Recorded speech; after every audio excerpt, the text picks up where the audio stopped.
За. За өнөөдөр газрын тосны инженер одоо Болгарын Софи хотод докторийн зэрэг хамгаалахаар судалгаа хийж байгаа Сэлэг Матай өдөр ярилцлаа. Сайн уу Сэлгээ? За сайн уу, сони юу байна? Бүгд бүрийн төргий. За баярлалаа.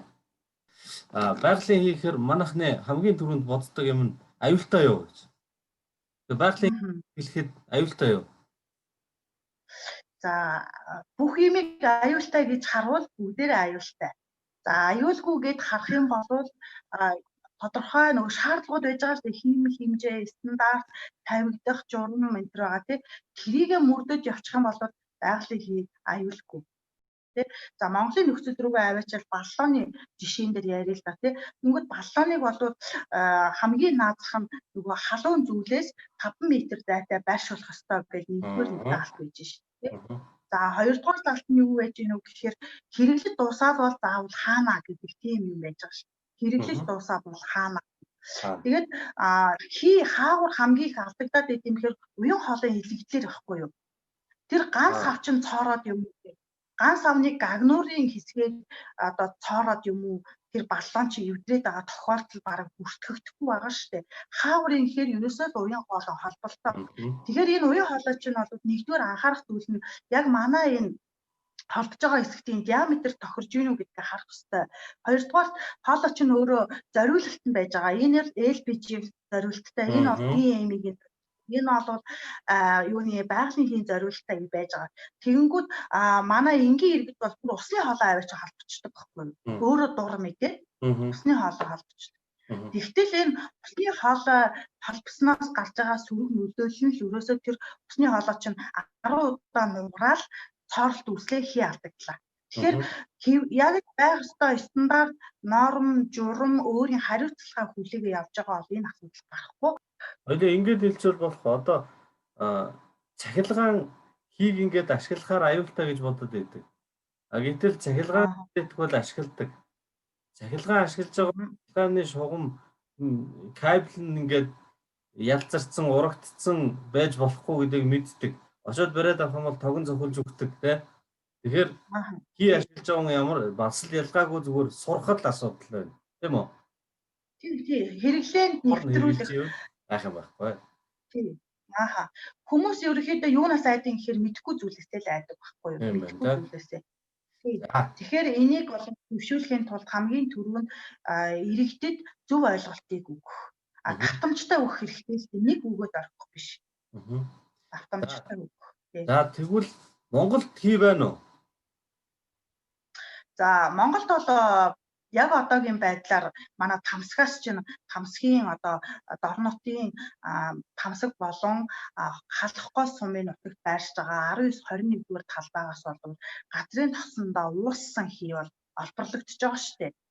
За яг Монгол улсын газар нутгаас дэвсгэрээс гарч байгаа хий гэж ярих юм бол тэр дайвар тий. Тэр мэн дайвар тий. Монгол улсын газрын тос маань өөрөө тодорхой хэмжээний уусан хийтэй. За тэгээд тэр уусан хийгээ яах нь одоо олборлож байгаа. Олборлоод тэрийгэ газрын тосноосоо ялгаж аваад өөрсдийнхээ дотоод хэрэглээнд яхаад ашиглаж байгаа бүр. За яаж ашиглаж ийнө вэхээр ажилчдын байрыг халаах, тэнд байгаа ажилчдын хоолыг хийх. За ийм байдлаар ашиглаж байгаа. Тэнд бол үндсэндээ 2 том одоо нөгөө нэгдсэн байгууламж байгаа шүү дээ. 19 дээр нэг нэгдсэн байгууламж, 21 дээр нэг нэгдсэн байгууламж байгаа. Тэгээд тэр хоёр байгууламжаас хоёулангаас нь за миний бүр хамгийн сүүлд авсан мэдээлэлээр бол өдөртөө 20,000 м3 дагалдах хий, ууссан хийг бол олборлоод хийний одоо чийг, шороо тоос тэгээд газрын тос зэргээс нь салгаад тэгээд өөрсдийнхөө халаалтын асуудал хоол хоёртоо бол ашиглаж байгаа. Цаашдаа дараагийн төлөвлөгөө бол жижигхэн ийм хийн генераторыг байршуулад тэгээд тэрийгээрээ тэр одоо манай энэ 19-21-р талбайд шаардлагатай байгаа цахилгаан эрчим хүчийг үйлдвэрлэнэ гэсэн ийм төлөвлөгөөтэй явж байгаа. Тэр хийг савлаад тэгээд хот газар аваад ирэхээр хэтэрхий бага байна уу те? Тий, альва юмд ч бол нөгөө эдийн засгийн үр ашигтай байх. За нөгөө талдаа бол зардлаа нөхөх гэдэг нэг асуудал гарч ирж байгаа шүү дээ, тийм ээ.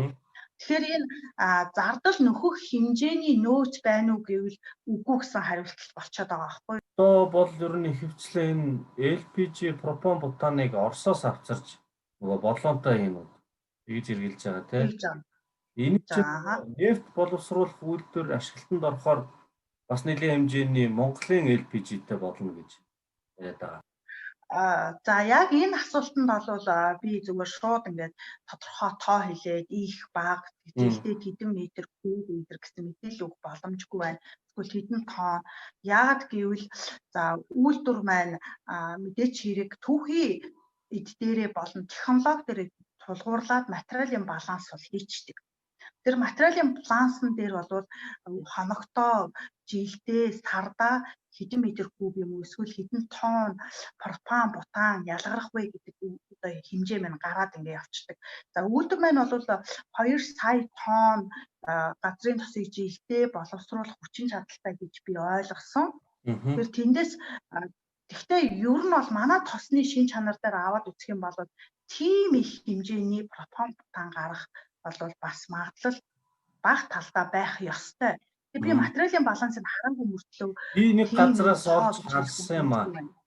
Намайг нэг газраас 50,000 ч илүү тоо явуулсан санагдаад байгаа.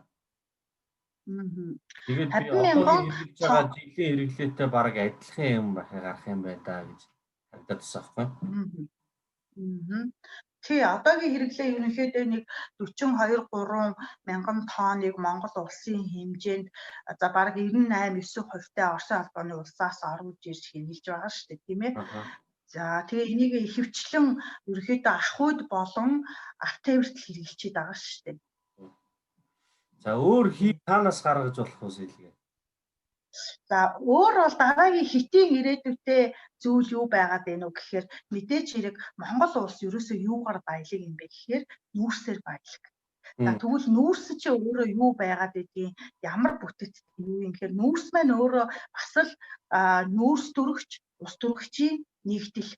Тэгтээ яг мэдээж хэрэг эрдэслэг хэсэг энэ гэдэг юмнууд байж байгаа. Тэгтээ ус төрөгч нүүрс төрөгчийн нэгдэл. Тэгэхээр энд бол дагалдаад юу яаж байгаа метан хий байдаг. Метан хий өөр бусад төрлийн тодорхой хэмжээний хийнүүд агуулдаг. Тэгээд энэ дээр бол мэдээж хэрэг тухайн нүүрс юу ямар вэ гэдгээс хамааран тодорхой хэмжээгээр чулуун нүүрс үү, хүрэн нүүрс үү гэдэг ямар одоо үе давхархад мөн оршиж хэр сайн хадгалагдаж чадсан юм гээд тэгээд одоо бүрхүүл чулуулгын төлөв байдал гэдэг их олон зүйлүүд нөлөөлнө л дөө. Тэгэхээр манайд бол өнөөдөр мэдээч хэрэг 2 том нэг одоо асар том нүүрсний орд өнөөдөр хятад улс руу экспортын үйл ажиллагааг эрхлээд явж штэ. Тэр бол 5-7 орд гэж байж байна тий. За дараагийнх нь бол бас нарийн Сухбатын орд гэж байж байна. Тэдгээр ордууд дээр бол тодорхой судалгааны ажлууд бараг 95 оноос хойш хийгдээд тодорхой хэмжээний одоо илэрцүүдийг илрүүлээд одоо метаных нь агуулмжийг тодорхойлоод ингэ явж байгаа шүү дээ тийм ээ.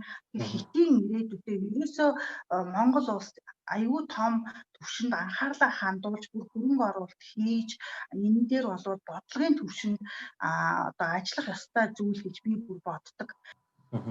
Тэгэхээр хэтийн цаашдын Монголд одоо байгалийн бий болох Монголд бидний хэрэглээг хангах зүйл бол энэ нүүрс юм аа, нүүрсний ордуудаа багсан метан хий юм аа гэдэг хариултыг өгнө. Зөв. Юу бай нэгдэл юм гэдэг өгд чинь байгаа юм чинь байгаа юмаа яаж ашиглах вэ гэж тий. Энэ метан ч нөгөө ямар нэг юмны ялцмагаас үүсдэг. Тэгэхээр онлын хувь гэж хэлэх юм уу? Энд тэнд байдаг юм гэсэн Монгол төр үед юм байгаа. Нөгөө хаягдл ялгцснаас, малын ялгц, хүний ялгцснаас хүртэл метан байгалийн хий гаргаж болно даа шүү дээ. Тэ? Тэрийг бол бас нөгөө оюутнуудтайгаа нийлээд тодорхой хөөрхөн жижигэн судалгаанууд хийж ийсэн. Бүр одоо малын одоо юуг авчраад жижигэн аргалыг авчраад тэрийг бол тодорхой туршилтуудыг хүртэл явуулж ийсэн. Тэрнээсээ хий хүртэл ялгаж авч ийсэн байгаа. Тэгээд энэ бол одоо малын баас бол үнэхээр яах аргагүй Монголын одоо бас нэг төрлийн эрчим хүчний хиний их усүр мөн үү гэвэл мөн. Гэхдээ яг одоогийн байдлаар одоо энэ маань бодитоор эдийн засгийн эргэлтэнд орж чадах уу гэдэг асуудал байгаад байгаа юм. За энэ дээр бол нэгдүгээрт бас л нөгөө ард иргэдтэй нөгөө малчдтай энийг сайн ойлгох асуудал гарч ирээд байгаа байхгүй юу? Малчд маань юу гэж ярьж ийнө вэхээр бид нар одоо энийг нэг савнд хийгээл эсвэл хий гаргаж аваад хамаг эрчим хүчээ хангаа сууж одоо бараг л одоо тэрэн шиг бараг үлгэр бараг байхгүй ч гэдэг ч юм уу тэмээ орон уламжлалт аргаараа хатаагаад одоо ингээд түлээд байж ах минь гэсэн тал руугаа илүү хандлага их хамгаалаад байгаа байхгүй юу. За манад бол бүр байгаа штэ одоо энэ Баян Чандманд ч юм уу манай одоо Улаанбаатартай хавцсангүй ойрхон байдаг яг эрчимцэн үнэний фермүүд дээр Солонгосын Японы хөрөнгө оруулалттай жижигхэн бага оврын биохи гаргаж авдаг ийм жижигхэн байгууламжуудыг бол Японы талаас ч юм уу Солонгосын талаас хөрөнгө оруулалтаар нь оруулж ирж бүр ингэж туршилтын журмаар ажиллаж байсан тохиолдлууд одоо ч магадгүй 1-2 байж байгаа гэж бодож байна. Гэтэл одоо тэдгэрийг бол тухайн нөгөө суурьдалдад өгсөн фермерийн одоо эддэн ч юм уу тэнд эргэн тойронд нь амьдарч байгаа хүмүүс ч юм уу нөгөө хэрэглээнд оруулж чаддаггүй тий нөгөө амар хий үсчдэг нөгөө хий чинь тодорхой хэмжээгээр үнэр гардаг тэгээ нөгөө үнэр нь хажуу эргэн тойрны хүмүүстэй нөлөөлдөг тэгэнгүүт манайхан одоо нөгөө чиний яриад байгаа энэ бол аюултай дэлбэрчиж магадгүй энэ чинь муухай үнэртэй байд биднийг хордуулж магадгүй гэдэг энэ аюул эрсдлүүдийг тооцоолоод тэр Солонгосын хөрөнгө оруулалтаар байгуулад өгсөн фермерийн ч өөрөө эргэн тойрнд байгаа ард иргэдэн ч өөрөө тэрний талаар одоо сайн мэдээлэлгүйгээсээ болоод зосоочдөг. Тийм тохиолдлууд Монголд бол хэд гарсан ийм байгаад байгаа байхгүй юу. Тэгэхээр энийг бол дахиад нөгөө эрчимцэн мал аж ахуйгаа дагаж бий болд юм байлээ л дээ. Одоо тухайлбал нөгөө шувууны фермерүүд. Тэгээ төмөн шувуут маань бол бас хамгийн сүүлд миний авсан мэдээлэлээр яг шувууны сангаснасаа байгалийн хийгээ гаргаж одоо био хийгээ гаргаж аваад тэрүүгээрээ бол буцаагаас юмныхаа байрыг халаах одоо өндгөө дагдаг нөгөө инкубатор байгаа ш тэрнийхээ эрчим хүчийг гаргаж авах тийм төлөв бол явж байгаа хэрэгжүүлж байгаа гэдэг ингээд сонсч ирсэн. Тэгэхээр ингээ уялдаатай. За одоо цэвэрлэх байгууламжийн дээр энийг бас шууд ярьж болно. За манай цэвэрлэх байгууламж чинь өөрөө бол би бас мэддэггүй байж байгаа мэдээж авсан. Улаанбаатарын цэвэрлэх байгууламж. Тэгээ Улаанбаатар хотын те одоо оюутантайгаа ингээд цэвэрлэх байгуулалт юу тэр малын одоо аргалаас бол үхрийн аргалаас хий гаргаж байх үедээ бас судалгаа хийж агаад мэдээж аваагүй байсан зүйлээ мэдээж авсан. Тэр юу гэхээр энэ манай цэвэрлэх байгууламжийг бол германчууд байгуулж өгсөн байт юм байлээ. Тэгэнгүүтээ энэ бол хажуу талдаа тэр одоо хүний ялгацаас хийг нь ялгах байгууламжтай угаасаа. Тэр байгууламжийг нь байгуулсан цагаас нь өдийг хүртэл ашиглаагүй юм билээ харин. Юус ашиглаад. Хэрэг тэрийг ашигласан бол одоо нөгөө Улаанбаатарын нөгөө нэг үнэр танар чинь уг нь байхгүй байх хэрэгтэй юм байлээ л. Тийм юм байна лээ. Тэгээ тэрийг бүр мэдэж аваад би тэгээд тухайн үедээ бол бас үнэхээр одоо яагаад энийг цогцоор нь ажиллахгүй юм болоо гэдэг ийм юм бодож байсан. Тэгээ яг альва одоо ялгацаас биохийг гаргаж авахд хамгийн чухал зүйл нь юу вэ гэхээр бактери байгаа.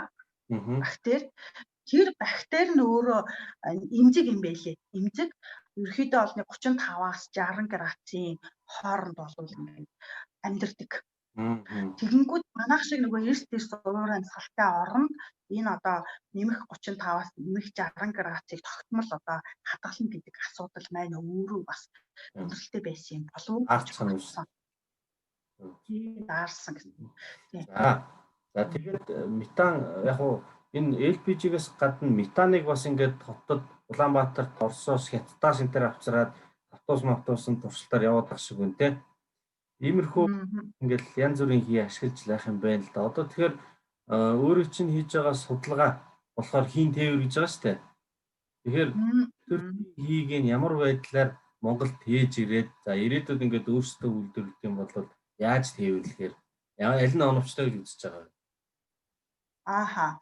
Энд бидний зэрэг их олон зүйл нөлөөлнө л доо. Тээвэрлэлтэй оновчлалыг хийхэд бол нөгөө их усүр бай тээ. Их усүр нэр их юм.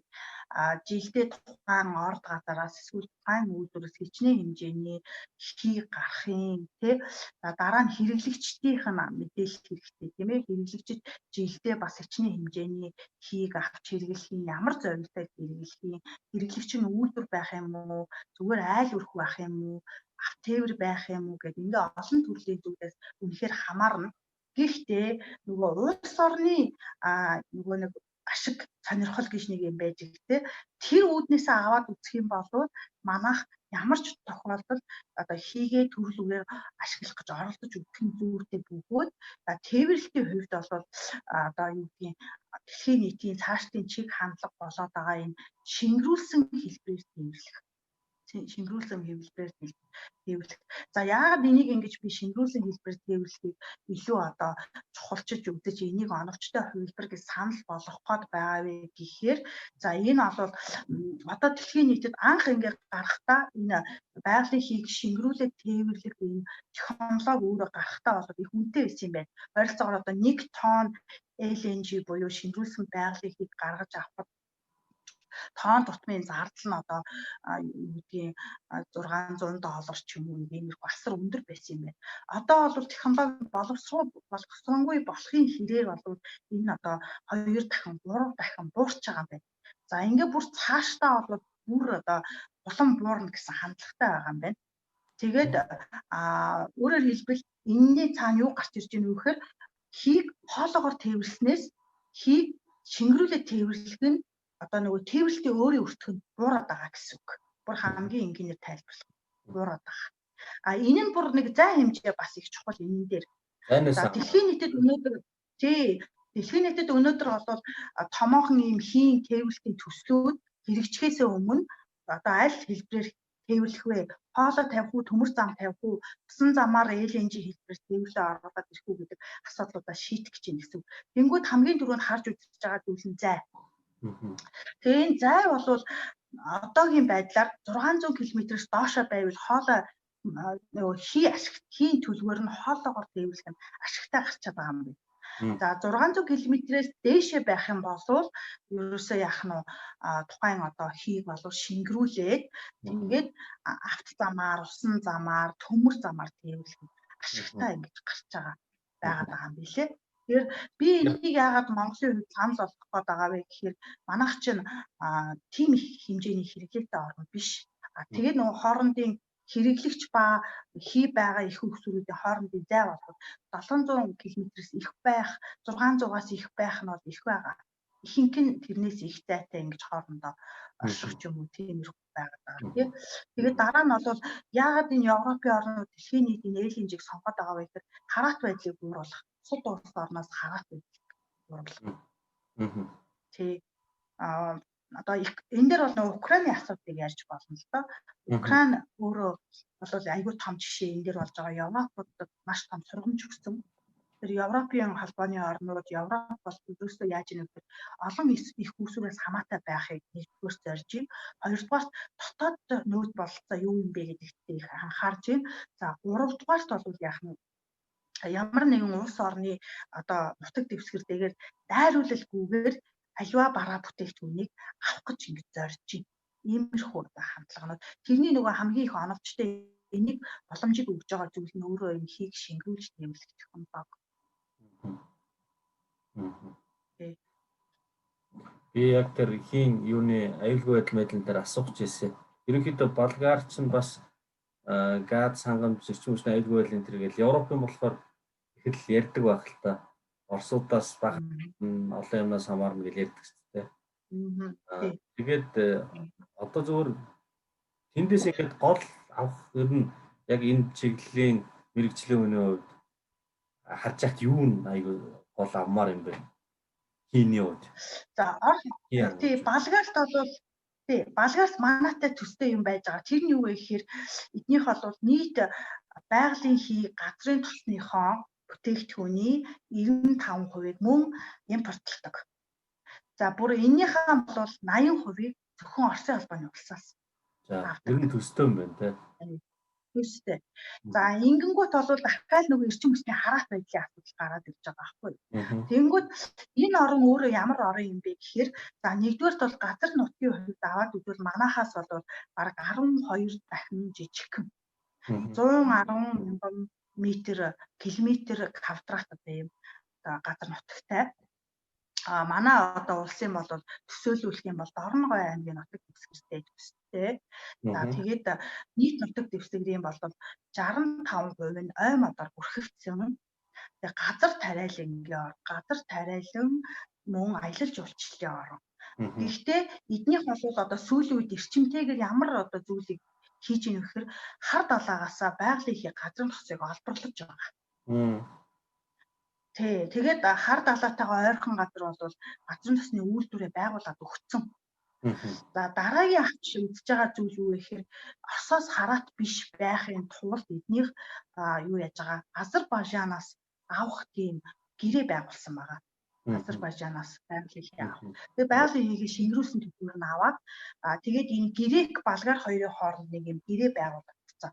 Тэр гэрээ нь юу вэ гэхээр одоо 20% нийт хөрөнгөхийн 20% нь Болгар улс, 80% нь Грек улс гаргаад нэг арал дээр нь Грекийн нэг арал дээр тэгээд одоо тийм LNG-ийн том терминал байгуулна гэх тийм. За ингээд энийг байгуулад өгчхөөрөө бол эднийх нөгөө Оросоос хараат байдлаасаа их өндөр түвшинд гарна гэж үзэж байгаа.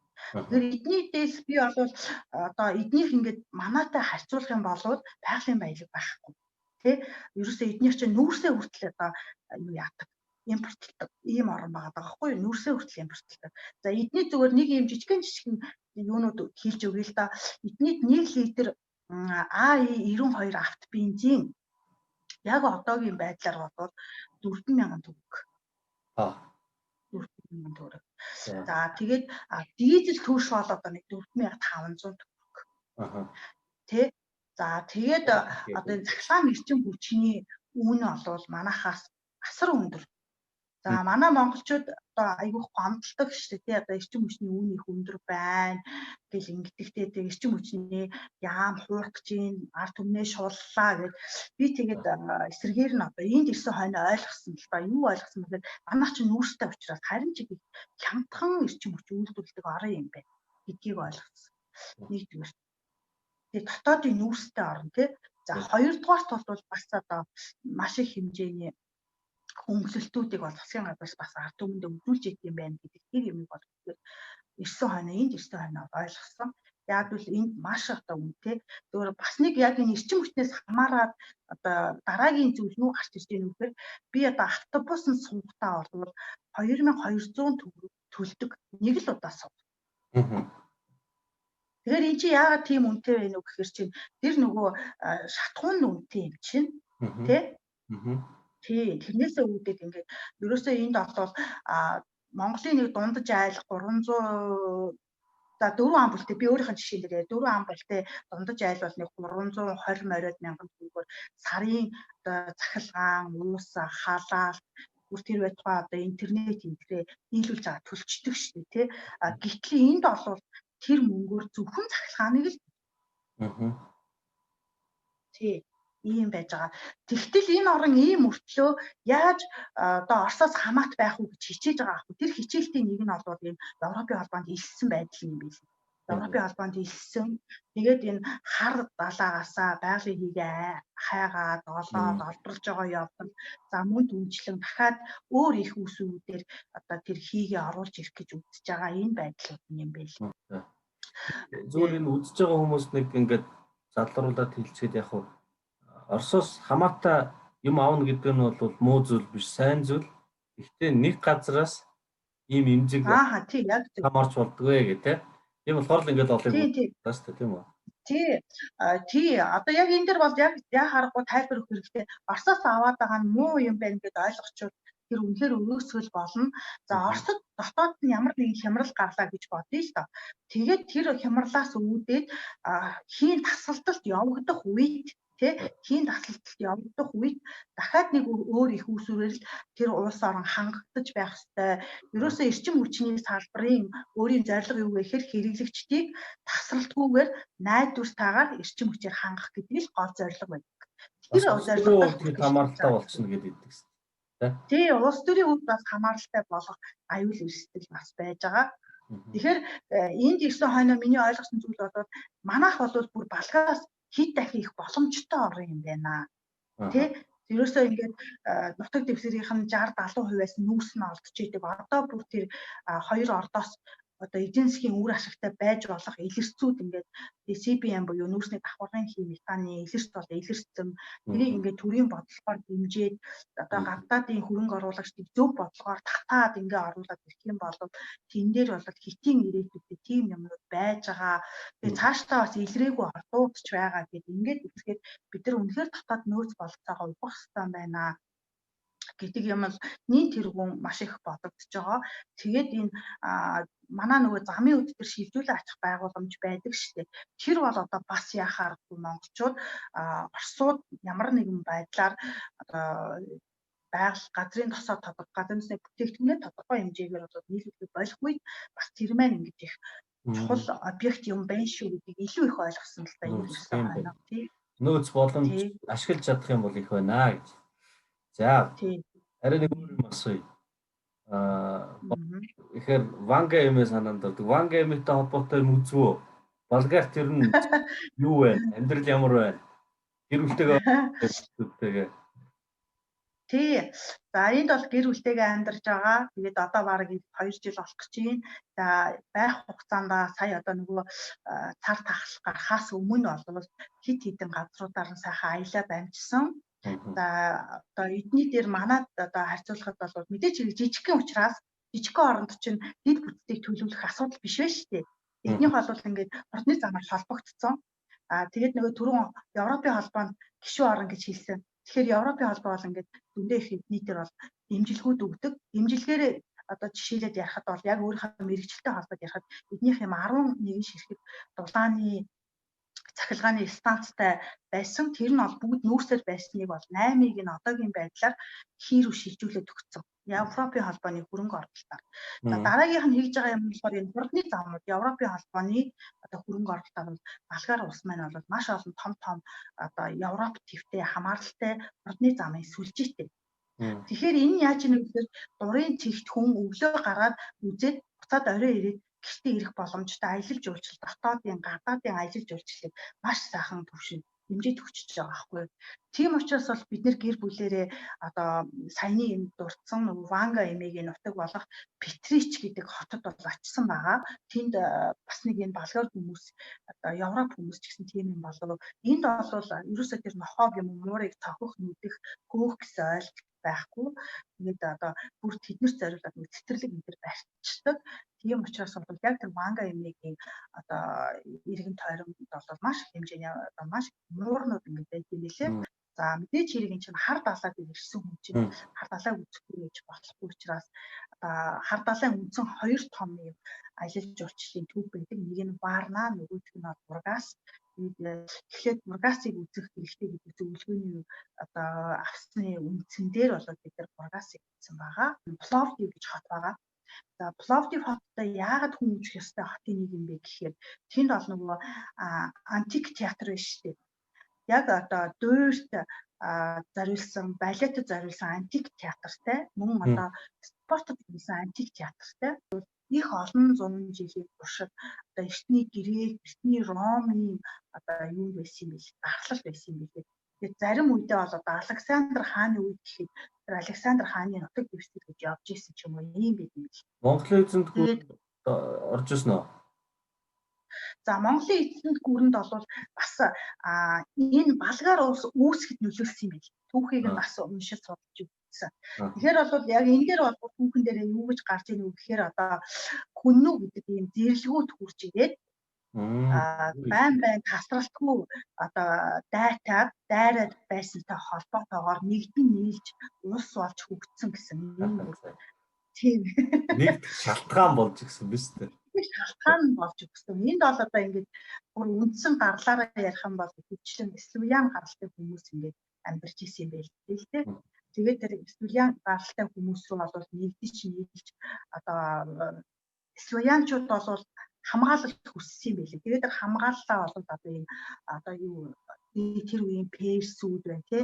Персүүд, грекүүд энэ хүмүүсээс хамгаалах. Тэгээд тийм холимог хар үстэй өмсгтэй хүмүүс бас нэлээд их болцсон юм байна шүү дээ. За амьдрахад ямар байна? Сонирхолтой гоё Монголоос ийм байвал их гоё юм да гэсэн юмуд байна уу? За би ингээд хамгийн их хурж ирээд бүр хамгийн одоо бараг шокнд гэж хэлэх юм уу орсон зүйл одоо ерөөсөө гудамжинд нь ингээд бараг машин байдгүй, бараг машин харагддаггүй, бүр автобус харагддаггүй. Тэгээд одоо эн чинь яг манайтай адилхан байхгүй юу? Гадар нүдгийн хэмжээ Улаанбаатар шиг. Хүн ам нь Улаанбаатар шиг сая. Софиод. Тэгээ Софиод. Тэгээ ингээ хүрээд ирсэн чинь нөгөө Монголд ч нь бол одоо ишгэх газар бараг олдохгүй, алхах газар олдохгүй. Тэгээд ингээд бөөн машин л байгаа даа шүү дээ, тийм. Тэгээд одоо ямар юу нь ялгаатай болохоор ингээд гудамжинд нь машин байхгүй байгаа юм болоо гэж ингээд ботсон байхгүй. Тэгсэн ерөөс нийтийн тээврэл маш өндөр түвшинд ашигладаг юм байна. Нийтийн тээвэр. Тэгээд би хувьдаа л ингэж ойлгосон. Нэгдүгээр шалтгаан бол саяны түрүүний хэлсэн 1 литр бензин дээдлийн үнэ бол асар өндөр байж штэ. За хоёрдугаар шалтгаан бол мэдээч хэрэг Софи хотод метротой. За метрог бол одоо 89 онд яг л энэ нөгөө манайтай адилхан орно штэ. Манайх одоо Болгар хоёр бол гараа ижилхэн хоёулаа л одоо 89 онд арчлал болоод ойлол артсан орн болоод ингэж явсан юм байгаа байхгүй юу? Тэгвэл яг тэр үедээ метрогоо эхлүүлсэн. За өнөөдөр хэд Софи хотод 3 шугамтай, метроны 3 шугамтай. Тэгээд яг л нөгөө адилхан метроны төгсгөлүүд дээр маш том одоо зогсоол төлөвлөд өгсөн.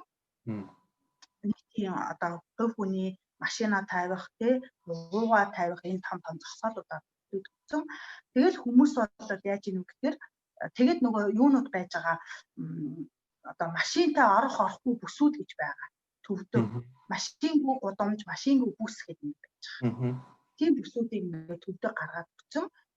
Тийм учраас хүн бол тэргүй би тэр бүст очиход машинтайгаа очиж болохгүйгээс хойш энд тавиад метрогоороо би яваад тэр төвшөндөө тэр бүстэй очиод ажиллаа хийгээд цаад харьяа гэдэг ийм одоо систем байж байгаа байхгүй юу.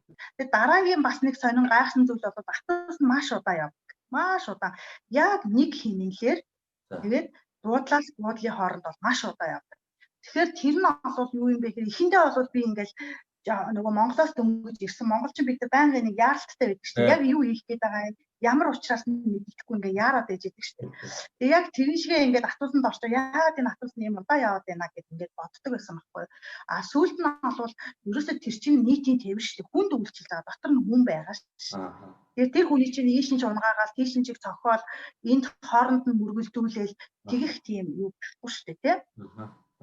Тэгээд жолооч нь бол одоо бууж ирээд хэрвээ одоо ямар нэгэн тодорхой хэмжээний хөгжлийн бэрхшээлтэй эсвэл одоо тусгай хэрэгцээтэй хүн байлаа гэж үзье л да тий. Тэнгүүд тэр хүнийг болвол тэр хаалга автобусны хаалга болгоны одоо доор бол юм тавцсан байдаг. Тэр тавцсан ингээд сөхөөд жолооч нь бууж ирээд сөхөөд тухайн хүнийг одоо харуулаад суулгачдаг. Угаасаа автобус нь өөрөө бол тийм тусгай хэрэгцээтэй юм уу хөгжлийн бэрхшээлтэй хүн зориулсан хэсэгтэй дандаа тийм. Тэгээд метронч бай автобусч бай тийм тавцантай. Тэгээд дараагийнх нь бол мэдээч хэрэг яагаад дуутай хэлээд байгаа юм гэхээр тэр чинь хараагүй хүн байж иж болно. Тэ яагаад тэр бичгийг гүгээд байгаа юм гэхээр сонсдгүй хүн байж иж болно гэдэг энэ юм байна. Тэгээ сүүл үед орж ирж байгаа хөнгөлөлтөө хүмүүс адилхан хүртээмжтэй байна л гэсэн зэрэг. Адилхан хүртээмжтэй бүгднгийн л хүн л гэж үзэж байгаа байхгүй ялгуурлан гадуурхах тийм ойлголт бол байхгүй бүгдийн хүн. Одоо сүүлийн үед орж ирж байгаа яг энэ бол ингэж хэлсэн одоо Болгар хүмүүс бол өөрсдөө ингэж хэлсэн. Бид нар бол Европын холбоонд гишүүнээр орсны дараа энэ автобусны орж ирсэн гэдэг. Автобус нь бол бүгд одоо CNG юм билээ. CNG буюу шахсан байгалийн хийгээд явдаг. Тэгэхээр энэ дээр бол нөгөө агарын бохирдоо буургаад өгч байгаа. Тэгээд нөгөө хүнтэй ээлтэй нийгмээ байгуулад өгч байгаа байхгүй юу? Тэгээ ийм нэг хоёр юм болвол надад бол үнэхээр бас би ер нь бол музей үзэх хоббитэй хүн байхгүй юу. Тэгээд энэ бол нөгөө аавсаа уламжилсан. Манай аав бидний бүр ингээ хүүхэд байхаас ахуулаад ингээ төрсөн өдөр болох юм уу ямар нэгэн баяр болгонгод ингээ бидний бүгднийг авч яваад музей үзүүлдэг. Тэгээд тэр Улаанбаатар хотын музейнүүд бол бүгдийг үзсэн. Тэгээд үзсэн ч гэсэн дахиад үздэг те. гэх мэтчилэнгийн. Тэгээд энд нөгөө хоббигоороо бас би энд байгаа бүх ингээд музейнуудыг үзээл юм хотын төв мөвийн үзэл ингээд явж байгаа. Тэгэхэд бол эднийх нь 89 онд ингээд метроны замаа барих гад газраа ухсан юм байна Софи хотынхаа төвдөө. Тэгсэн чинь тэр газар доороос нь бол эртний Софи хотын туур гараад ирсэн. За. Тэнгүүд тэр Софи хотын туурийг яасан бэ гэхээр дээр нь ийм сайхан шилэн байгууламж бариад тэгээд ингээд сайхан бүх тэр одоо гарч ирсэн ийд зүйлүүдийг нь угаасаа эднийх бол байсан байх гэж бодож байна. Гэхдээ яг тэрнтэйгээ айгүй ойрхоноор археологийн музейгээ байгуулад тэгээ археологийн музейн дотроо бол тэндээс гарсан олдруудаа ингээд айгүй сайхан дотор нь ингээд байршуулад тэгээ тэр одоо туурай бол өөрийг нь бас ингээд давхар музей болгоцсон. Музей аялал жуулчлалын ирдэг хүмүүсийг ирдэг энэ олвол одоо эртний Софи хот юм аа гэх ингээд тэрийг ийм гоё шилэн байгууламж болгоцсон. Ийм тэр бол надад бол үстэй үнэхээр их таалагдсан. Тэгээд нэг талдаа аялал жуулчлалыг утгаар нь хөгжүүлж байна. За нөгөө талдаа бол өөрсдийн түүх соёлоо хамгаалж нэг жилээрч болов нэг оноорч болов 100 жилээрч болов уршлуулж байгаа процесс шүү дээ энэ бол. Тэ хүн төрөлхтөн ч одоо тэрийг л зорж штэ манай одоо түүх хэдэн жилийн өмнөөс эхэлх юм бэ гэдгийг яг тийм бит зүйлээр илэрхийлэн гаргаж ирэх. Тэрүүгээ сурталчлаад жуулчдыг татах гэдэг ийм юм л дэлхийн нийт. Сэлгээ харсан уу юу? Тэр юуны Эрдэнэзэн үеийн доорч нь хар хорин юуны хотын туур байгаа мэдэн штэ. Тэр юм гарч ирээд эсвэл 20 жил илүү идэвхтэй судалж байгаа юм да миний ойлгосноор. Явандаа бол тэндээс их гоё юмнууд гарч ирээд ингээ гоё сэргийх хэрэгтэй юм шиг. За баярлалаа Сэлгээ. Сонирхолтой. За баярлалаа. Энэ манайх ч нь бол хүүтэн улс. Бид нарт бол энэ эрчим хүч гал хэрэгтэй. Гал гараг гоё цэвэрхэн юм нь бол хийтэй. Хийгээ бид нэр ганцхан их усрээс ганцхан усаас аваад авах өөртөө байгаа юм ашиглаад өөртөө хийг үйлдвэрлээ авахын аваад ингэхүүгээд айгүй хугацаанд Монголын тийм стратегийн гол асуудлуудын нэг дээр докторийн ажлаа хийж байгаа учраас их амжилттай хэрэгтэй. Маш их баярлалаа. Тэгээд бас хот байгуулалт одоо нэг гоё соёлтой газар байж ирээд Улаанбаатар хоттой Монгол улстай гоё юм игэрээ. За тэгээ яста сайхан ерөөл Батар шиг. За баярлалаа. За баярлалаа. За өнөөдөр энэ нефтийн хим инженер одоо подкаст докторийн ажил хийж байгаа Сэлэг маань үзүүлэлт ярилцлаа.